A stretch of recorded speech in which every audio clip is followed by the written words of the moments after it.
नमस्कार दोस्तों, स्वागत है आप सभी का एक बार फिर से। दोस्तों, रामायण के बारे में तो आप सभी जानते हैं। रामायण के सभी किरदार आपके मन में छिपे होंगे, लेकिन रामायण का एक ऐसा एक किरदार जिसके बारे में आप जितना भी जानोगे उतना कम ही है। दोस्तों, रावण दुनिया में इस नाम का दूसरा कोई व्यक्ति नहीं है। राम तो बहुत मिल जाएंगे, लेकिन रावण नहीं। रावण तो सिर्फ रावण है। राजाधिराज लंकाधिपति महाराज रावण को दशानन भी कहते हैं कि रावण लंका का तमिल राजा था। सभी ग्रंथों को छोड़कर वाल्मीकि द्वारा लिखित रामायण महाकाव्य में रावण का सबसे प्रामाणिक इतिहास मिलता है। रावण एक कुशल राजनीतिज्ञ, सेनापति और वास्तुकला का मर्मज्ञ होने के साथ साथ ब्रह्मज्ञानी तथा बहुविद्याओं का जानकार था। उसे मायावी इसलिए कहा जाता था कि वह इंद्रजाल, तंत्र सम्मोहन और तरह तरह के जादू जानता था। उसके पास एक ऐसा विमान था जो अन्य किसी के पास नहीं था। इस सभी के कारण सभी उससे भयभीत रहते थे। जैन शास्त्रों में रावण को प्रति नारायण माना गया है। जैन धर्म के 64 सलाख पुरुषों में रावण की गिनती की जाती है। जैन पुराणों के अनुसार महापंडित रावण आगामी 24वें तीर्थंकर की सूची में भगवान महावीर की तरह 24वें तीर्थंकर के रूप में मान्य होंगे। इसीलिए कुछ प्रसिद्ध प्राचीन जैन तीर्थस्थलों पर उनकी मूर्तियां भी प्रतिष्ठित है। आओ जानते हैं रावण के बारे में 10 महत्वपूर्ण बातें। पहली खास बात, क्या रावण के 10 सिर थे? दोस्तों, कहते हैं रावण के 10 सिर थे। क्या सचमुच यह सही है? कुछ विद्वान मानते हैं कि रावण के 10 सिर नहीं थे, किंतु वह 10 सिर होने का भ्रम पैदा कर देता था। इसी कारण लोग उसे दशानन कहते थे। कुछ विद्वानों अनुसार रावण 6 दर्शन और चारों वेद का ज्ञाता था, इसलिए उसे 10कंठी भी कहा जाता था। 10कंठी कहे जाने के कारण प्रचलन में उसके 10 सिर मान लिए गए। जैन शास्त्रों में उल्लेख है कि रावण के गले में बड़ी बड़ी गोलाकार 9 मणियां होती थी। उक्त 9 मणियों में उसका सिर दिखाई देता था। इसके कारण उसके 10 सिर होने का भ्रम होता था।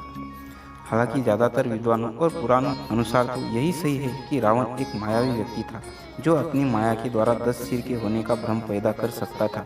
उसकी मायावी शक्ति और जादू के चर्चे जग प्रसिद्ध थे। रावण के 10 सिर होने की चर्चा रामचरितमानस में आती है। वह कृष्ण पक्ष की अमावस्या को युद्ध के लिए चला था तथा एक एक दिन क्रमशः एक एक सिर काटते थे। इस तरह 10वें दिन अर्थात शुक्ल पक्ष की दशमी को रावण का वध हुआ। इसीलिए दशमी के दिन रावण दहन किया जाता है। रामचरितमानस में वर्णन आता है कि जिस सिर को राम अपने बाण से काट देते थे, पुनः उसके स्थान पर दूसरा सिर उभर आता था। विचार करने की बात है कि क्या एक अंग के कट जाने पर वह पुनः नया अंग उत्पन्न हो सकता है?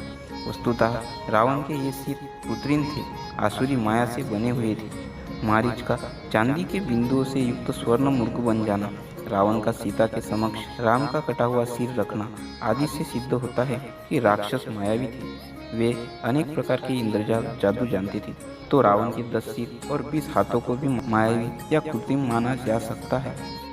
दूसरी खास बात, नाभि में जीवन। ऐसी मान्यता है कि रावण ने अमृतत्व प्राप्त के उद्देश्य से भगवान ब्रह्मा की घोर तपस्या कर वरदान मांगा, लेकिन ब्रह्मा ने उसकी इस वरदान को न मानते हुए कहा कि तुम्हारा जीवन नाभि में स्थित रहेगा। रावण की अजर अमर रहने की इच्छा रह ही गई। यही कारण था कि जब भगवान राम से रावण का युद्ध चल रहा था तो रावण और उसकी सेना राम पर भारी पड़ने लगी। ऐसे में विभीषण ने राम को यह राज बताया कि रावण का जीवन उसकी नाभि में है, नाभि में ही अमृतत्व है। तब राम ने रावण की नाभि में तीर मारा और रावण मारा गया। तीसरी खास बात, रावण का परिवार। रावण ब्राह्मण पिता और राक्षस माता का पुत्र था। वाल्मीकि रामायण के अनुसार रावण पुलत्स्य मुनि का पोता था, अर्थात उनके पुत्र विश्वश्रवा का पुत्र था। विश्वश्रवा की वरवर्णिनी और कैकसी नामक 2 पत्नियां थीं। वरवर्णिनी के कुबेर को जन्म देने पर सौतिया डाहवश कैकसी ने अशुभ समय में गर्भ धारण किया। इसी कारण से उसके गर्भ से रावण तथा कुंभकर्ण जैसे क्रूर स्वभाव वाले भयंकर राक्षस उत्पन्न हुए। ऋषि विश्वश्रवा ने ऋषि भारद्वाज की पुत्री से विवाह किया था, जिनसे कुबेर का जन्म हुआ। विश्वश्रवा की दूसरी पत्नी कैकसी से रावण, कुंभकर्ण, विभीषण और सुपर्णखा पैदा हुई। कुबेर को बेदखल कर रावण के लंका में जम जाने के बाद उसने अपनी बहन सुपर्णखा का विवाह कालका के पुत्र दानवराज विदुर विवाह के साथ कर दिया।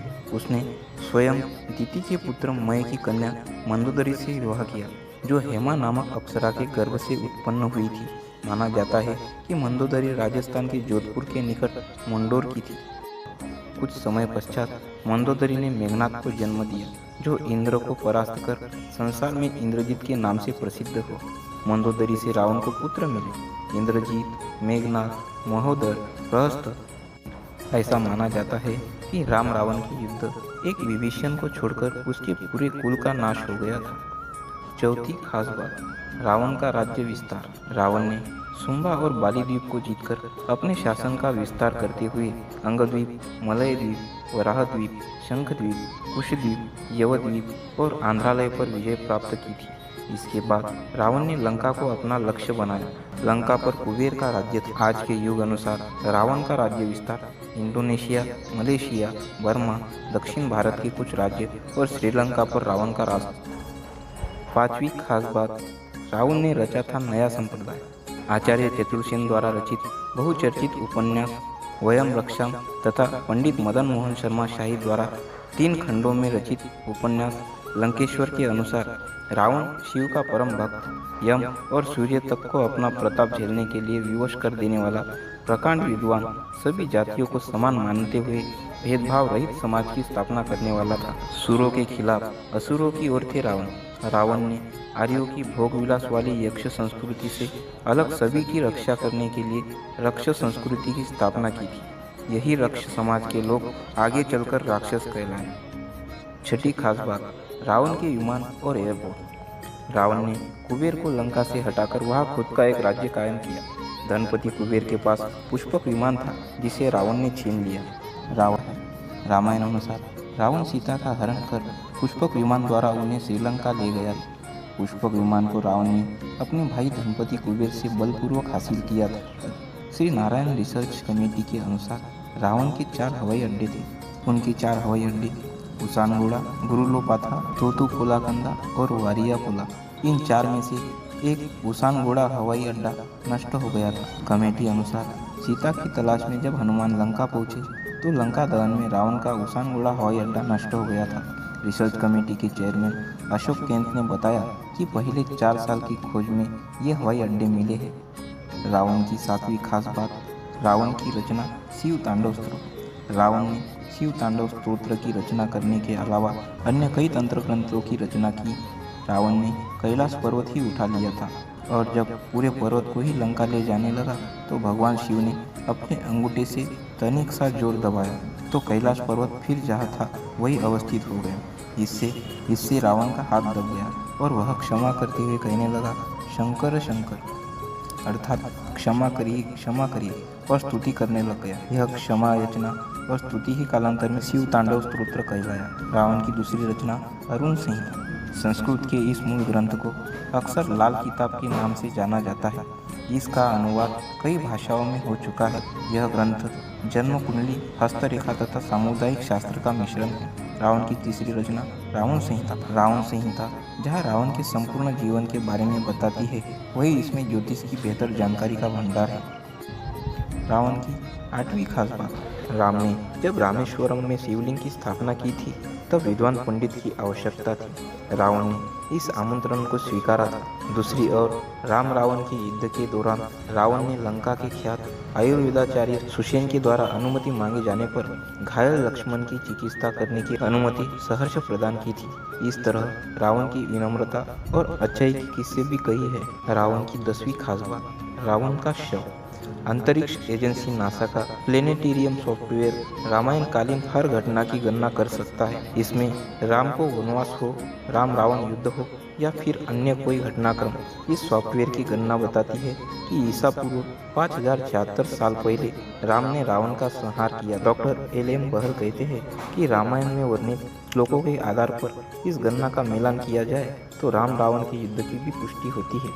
ईसा पूर्व 5076 साल से पहले से आज तक रावण का शव श्रीलंका की राजगीर की गुफा में सुरक्षित रखा है, यानी आज उसे 7090 वर्ष हो चुके हैं। दोस्तों, आशा करता हूँ हमारी जानकारी आपको पसंद आई हो।